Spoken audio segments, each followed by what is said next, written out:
Hello friends, most welcome है हमारे channel Poonam Gupta blog में। सो फ्रेंड्स, आज प्रवचन का 5वां दिन है और हम लोग पहुंच चुके हैं श्री सावरिया दरबार में।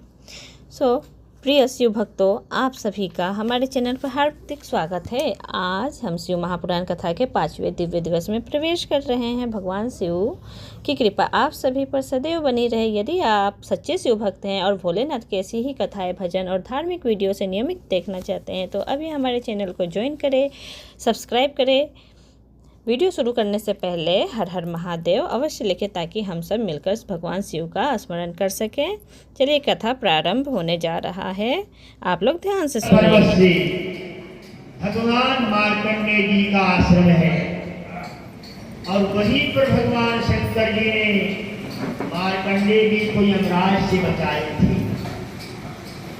जो भक्त जाता है अमरकंटक छत्तीसगढ़ में, रेलवे स्टेशन का नाम है, हावड़ा से जाए बिलासपुर उतरे। बिलासपुर मतलब छत्तीसगढ़ का हाई कोर्ट और रायपुर राजधानी है छत्तीसगढ़ का। छत्तीसगढ़ से 2 घंटा पिंडरा रोड कटनी लाइन पे आए। पिंडरा रोड, पिंडरा रोड में बस उतर जाए, वहां से सीधे अमरकंटक बस लाइन जाए। आनंदी आनंद में वहां से तो आने का मन ही नहीं चलता। जो कोई पहुंच जाता है एक बार, सारी व्यवस्था है। पैसे से खाओ या फोकट खाओ, वहां पे सब व्यवस्थाएं। वहां बढ़िया धर्मशालाएं हैं, भंडारा चलता रहता है, कीर्तन होता रहता है, पंडित वहाँ जाप करवाते रहते हैं, कथा भाव होती रहती है। वहाँ पर आनंदी अन्नपूर्णा माता पार्वती जी किसी भक्त को वहाँ भूखा नहीं सोने देती, पेट भर देती है। बेटा खाली सो जा, बोले अन्नपूर्णा मैया की जय।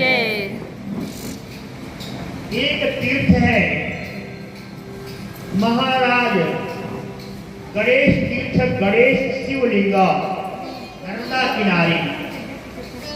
यहाँ पे ब्रह्म हत्या, गौ हत्या जब हो जाए, वहां जाकर स्नान करे। गणेश्वर शिवलिंग में नर्मदा जी का जल चढ़ा के पूजा। रावण विनाश करके प्रभु राम अयोध्या आ गई। जब अयोध्या आ गई, हनुमान जी की इच्छा हुई कि मैं कैलाश पर्वत में जाऊं, भगवान शिव जी के दर्शन करूं। लेकिन हनुमान जी को भगवान शिव जी के गढ़ों में द्वारपालों ने रोक लिया। बोले, हे हनुमान, भले ही रावण राक्षस था, पापी था, लेकिन था ब्राह्मण। आप राम जी, लक्ष्मण जी, यहाँ तक कि संग सीता के निमित्त युद्ध हुआ है। चारों ब्रह्म हत्या में है। जब तक ब्रह्म हत्या दूर नहीं करोगे तब तक शिव जी का दर्शन यहाँ कैलाश नहीं कर सकते।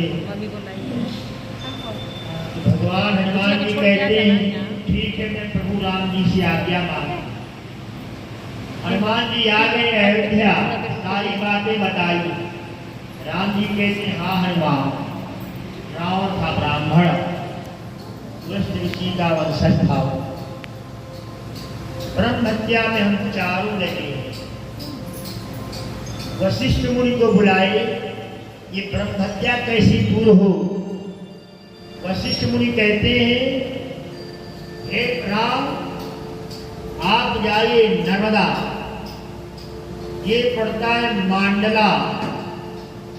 मांडला के पास जबलपुर से एक रेलवे लाइन जाती है, नैनपुर मांडला। पहले छोटी लाइन थी, अब बड़ी लाइन हो गई है, बड़ी ट्रेन जाती है मांडला। और वही पास में ओंकारेश्वर शिवलिंग भी है नर्मदा किनारे। ओंकारेश्वर शिवलिंग के आगे श्री गणेश गणपति जी के द्वारा प्रतिष्ठित शिवलिंग है, उस शिवलिंग की जाके पूजा करो आप, जानकी लक्ष्मण हनुमान। वहाँ 11 रात्रि विश्राम करना, 11 दिन तक वहाँ रह करके गणेश्वर शिवलिंग की पूजा करना, ब्राह्मणों को जिमाना, ब्राह्मणों को दान देना।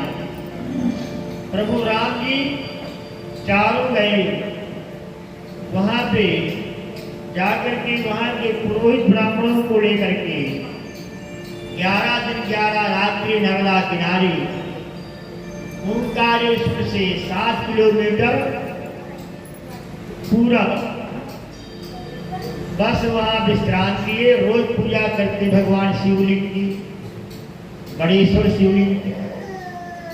11 रात्रि 11 दिन बीत जाने के बाद दिव्य हवन यज्ञ किया, प्रसाद वितरण हुआ, भगवान शिव जी प्रकट हुए। राम, आप तो ब्रह्म हत्या से अलग हो, फिर भी आपने मर्यादा का पालन किया है। ब्रह्म हत्या, कोई हत्या आपको छू नहीं सकती, फिर भी आपने सबको दिखाया है शास्त्र का प्रमाण। आप धन्य हो हनुमान, तुम तो मेरे अवतार हो। प्रभु राम जी को आशीर्वाद दे के, हनुमान जी को सबको आशीर्वाद दे के भगवान शिव जी अंतर्धान हो गए। बोले हनुमान जी सरकार की जय। भजन गाएंगे आप?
हस्तिनापुरी आज आप लोग नहीं जानते कहाँ थी। हस्तिनापुरी का नाम महाभारत में है। राजधानी कुरुवंश के राजाओं की, कुरु की, अजन्युड़ की, कुरु की और पांडु की, पांडव युधिष्ठिर की, परीक्षित की। लेकिन भगवान के जाने के बाद, परीक्षित के जाने के बाद हस्तिनापुरी का नाम है याद, बाकी वह जगह नहीं। जगह है जहाँ पे सुखदेव जी भागवत सुनाए, राजा परीक्षित को सुल्तान है। उस दूर में जो है गंगा जी। उत्तर प्रदेश में एक जिला है बिजनौर। बिजनौर जिला का ही नाम था हस्तिनापुरी। एकदम गंगा जी के थोड़ी ही दूर बसा हुआ है। आज भी पांडवों के महल इत्यादि का अवशेष पुरातत्व विभाग के अंदर में है। तो कुंतेश्वर शिवलिंग की उत्पत्ति कैसे हुई? कहते हैं कुंती हमेशा शिव की पूजा करती थी और गांधारी भी शिव की पूजा करती थी। गांधारी कुंती दोनों पूजा करती थी। गांधारी के 100 पुत्र हुए और कुंती के 5 देवताओं के अनुसार गांधारी के पुत्र 101 और एक कन्या। गांधारी के 100 पुत्र, एक कन्या, नाम दुशाला। इनकी उत्पत्ति सब जानते ही हैं। छोटे छोटे थे। गुरु द्रोणाचार्य जी के यहाँ भीष्म पिता में छोड़ दिए पढ़ने के लिए। गुरु द्रोणाचार्य जी का स्थान आज जहाँ कहते हैं गुरुग्राम, अरावली पर्वत में गुरुग्राम बसा है। दिल्ली, पूरी दिल्ली से लेके गुरुग्राम तक जो है अरावली पर्वत ही है। अरावली पर्वत आज जो गुरुग्राम बोलते हैं, अरावली पर्वत में ढकनापुरी अरावली पर्वत में और लंबा पर्वत अरुणाचल पर्वत के बाद विंध्याचल पर्वत, विंध्य पर्वत, फिर अरावली पर्वत। ये तीनों हिमालय के भाई हैं। ये सबसे बड़ा हिमालय, फिर ये तीनों छोटे भाई हिमालय। उस समय अरावली पर्वत में गुरु द्रोण झोपड़ी बना के 105 पांडवों को 100 को धनुष विद्या पढ़ा रहे थे। तो वही रहते थे सब। कभी कभार आ जाते, गुरु आज्ञा पाते। एक दिन प्रदोष तिथि थी और शिव पूजा में साथी जाती थी।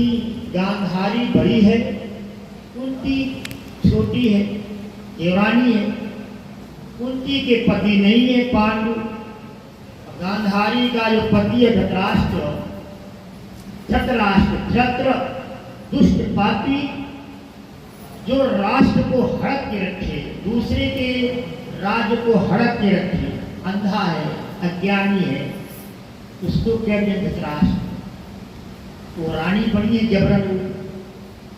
एक दिन ऐसा हुआ कि गांधारी सोमवार प्रदोष पड़ गया तो गांधारी सोची कि पहले मैं पहुंच जाऊं, कुंती को साथ नहीं ले जाऊं। अब कुंती अपनी जेठानी गांधारी को लेके जाती थी। जब कुंती गई, निकली, देर हो रहा है, गई तो गांधारी नहीं, दासियों ने कहा महारानी चली गई शिव पूजा कर। ठीक है, चली गई वो। जैसे ही गांधारी पूजा करने हुई कुंती पहुंची और कहती है दीदी आप जल्दी आ गई। हाँ ठीक है, दोनों जैसे पूजा करती आई है, हम दोनों पूजा करेंगे साथ, दोनों एक साथ पूजा करें।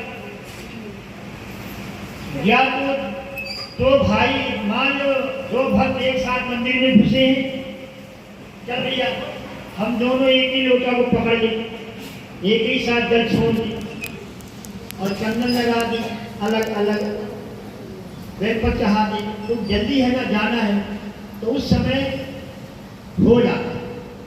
लेकिन यदि अगर विधि विधान से कोई कर रहा है पूजा, तो उसके लिए पूजा या तो 2 बजे के बाद वो करने आए, क्योंकि सुबह तो सब कोई जल चढ़ाने आएंगे शिव जी। तो सुबह तो 2 घंटे 3 घंटे तो टाइम वो बैठेगा, भक्तों को तकलीफ होगा। तो अब जब तक पूजा ना हो जाए, शिव जी विधिमान पूरा पूजा ना कर ले, तब तक दूसरा नहीं घुसे। ध्यान दीजिएगा, कभी कहीं तीर्थ में जाओ या अपनी जो जानकार हैं, कोई माई जलप्रहारी पूजा करी, दूसरी माई जाती है कि मैं नहीं जाऊँ पूजा करने। जब आ जाएगी तो जाएगी, तब कोई कोई हड़बड़ी हर हर महादेव पूजा कर रही है एक औरत, एक माँ, एक देवी, दूसरी जगह हर हर महादेव, उसका चढ़ाया चंदन चावल सब बहा दिया। ये पूजा नहीं हुआ है। शिव पूजा में ऐसे नहीं करें। बिना जल के शिव की पूजा नहीं हो, कुछ हो या ना हो, जल जरूरी है शिव। तो जैसे कुंती गांधारी हमेशा पूजा करती थी, एक साथ एक दूसरे का हाथ पकड़ लेती, एक साथ जल चढ़ाती, जल चढ़ा दिया, फिर अपना अपना जो है वो चढ़ाती चंदन, ये चढ़ाती चंदन, चावल फूल बेलपत्र। कुंती कहती है दीदी दोनों हम एक साथ इस भोज करती है, ऐसे पूजा करती। तो क्या कहती है गांधारी, मैं पहले आई मां सोमवार प्रदोष है, तो पहले मैं पूजा करूँ। कुंती कहती ठीक है गांधारी, पहले मैं पूजा करूँ। महारानी तो मैं हूँ, मेरे पति राजा थे, भले छोटी हूँ, राजा मेरे पति थे, आपको दिए हैं केवल प्रतिनिधि रूप में। जब तक मेरा बेटा युधिष्ठिर तैयार ना हो जाए तब तक के लिए आपको दिया है अधिकार। झगड़ा होने लगा, भगवान शिव जी प्रकट हुए। शिव जी का दरबार, एक गणेश जी का वाहन है चूहा, और शिव जी के गले में सर्प चूहा को देख के निकल गए। पार्वती जी का वाहन है सिंह शेर, शिव जी का वाहन है हाथी महारा बैल प्रसन्न, फिर भी शांत बैठा है शेर और बैल। स्वामी कार्तिक का वाहन है मोर, गले में शिव जी के सर्प है, मोर सर्प खाता। शिव जी कहते हैं मेरे दरबार में सब शांति से बैठे हैं, एक दूसरे के शत्रु होके भी बैठे हैं मेरे दरबार में। मेरे दरबार में कोई हल्ला नहीं करे, पूजा करते समय कोई झगड़ा नहीं करे। इसलिए तुम शिव जी प्रकट होके बोले लड़ो मत, झगड़ो मत मेरी पूजा के लिए, आज जल चढ़ा के चली जाओ। कल उसी का बेटा, कल उसी माँ को आशीर्वाद मिलेगा मेरे द्वारा, जो कल सोने के पुष्प से, सोने के बेलपत्र से मेरे शिवलिंग की पूजा होगी। उस शिवलिंग सोने से मर देगा जिसका बेटा। बस ऐसा वाहन ने अपनी माँ को भेजेगा, गांधारी का बेटा हो या कुंती का बेटा हो, ऐसा वाहन में भेजेगा अपनी माँ को कि वह वाहन मनुष्यों को दुर्लभ हो। बस जाओ, भगवान प्रधान हो गए, जय चढ़ाई चली जाए। कुंती रोने लगी। उसी शाम को गुरु द्रोणाचार्य ने सब कौरवों को और पांडवों को छुट्टी दे दिया, 4-5 दिन के लिए जाओ घर हो आओ, फिर आया। शाम को आ गए, पांडव भी आए, कौरव भी आए। कौरव अपनी माँ के पास गए, ये अपनी माँ के पास आए। तो गांधारी खुश है, अपने बेटा दुर्योधन से कह दिया सारी बात। दुर्योधन बोलता है मैं राजा का बेटा युवराज हूँ। सुनारों को बोल दिया सोने के फूल बनाओ, सोने का बेलपत्र बनाओ, ये सब बनाओ, तैयार करो। उधर कुंती हो रही है, पांडव कहते हैं माँ काय हो रही है। धन्य बेटा कुंती को, गांधारी को, उसका बेटा सोने का फूल बनवा रहा है इसी पूजा के लिए। सारी बातें बता दी। अर्जुन बोलता है माँ चिंता मत कर, भोजन बनाओ, हम भूखे हैं। 4 बजे के पहले पहले सारी व्यवस्था तुम्हारा अर्जुन कर देगा माँ। जो गांधारी पुत्र नहीं कर सकेंगे वह तुम्हारा बेटा अर्जुन कर देगा। जैसे ही माँ ने खाना बना के खिलाया, अर्जुन भोजन करके महादेव बाबा का ध्यान करने बैठ गया। ब्रह्मा जी कहते हैं देवऋषि नारद, ब्रह्मा जी सुना रहे हैं श्री भगवान नारद जी। प्रयाग पार्वती के मन के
त्रिपुरारी गोकुल में आ गए हैं, गोकुल में आ गए। फिर पार्वती जी कह रही हैं, ओ मेरे बोले स्वामी, ओ मेरे बोले स्वामी, कैसे ले जाऊं तो है साथ में हो, साथ में हम के सिवा वहाँ, काम के सिवा वहाँ पुरुष न जाए उस रास में हो, उस रास में। और हंसी की ब्रज की नारी, हंसी करेगी ब्रज की नारी, बाबा मानो बात हमारी, गोकुल में आ गए हैं, गोकुल में आ गए हैं। पार्वती भी मना के हारे, रामा रे त्रिपुरारी, गोकुल में आ गए हैं, गोकुल में आ गए हैं। अब जो है माता पार्वती द्वारा समझाए जाने के बाद भी शिव जी कह रहे हैं, ऐसा बना दो मोहे, ऐसा बना दो मोहे, कोई न जाने इस राज को, इस राज को। और क्या कहना, मैं हूँ सहेली तेरी, ऐसा बताना ब्रजराज को। चूड़ा पहन की सारे चाल चले मतवाली, गोकुल में आ गए हैं, गोकुल में आ गए हैं। बना के चूड़ा पहन के सारे चाल चले मतवाली, गोकुल में आ गए हैं, गोकुल में आ गए हैं। पार्वती भी मना के हारी, रामा ने त्रिपुरारी, गोकुल में आ गए हैं, गोकुल में आ गए हैं। फिर जो है शिव जी जो है तैयार हो गए हैं, उनकी को देखकर माता सती कहती है, हंस के सती ने कहा बलिहार जाऊं इस रूप पे हो, इस रूप पे। एक दिन तुम्हारे लिए आए मुरारी, इस रूप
फ्रेंड्स पूनम गुप्ता ब्लॉग में बने रहने के लिए। सो फ्रेंड्स आज की शिव महापुराण कथा के 5वें दिवस में आप सभी ने जो प्रेम और भक्ति दिखाई उसके लिए हृदय से धन्यवाद। भगवान भोलेनाथ की कृपा आप और आपके परिवार पर सदैव बनी रहे। यदि आपको आज की कथा से कुछ सीखने और जानने को मिला हो तो वीडियो को लाइक, कमेंट एंड शेयर करें और हर हर महादेव अवश्य लिखें।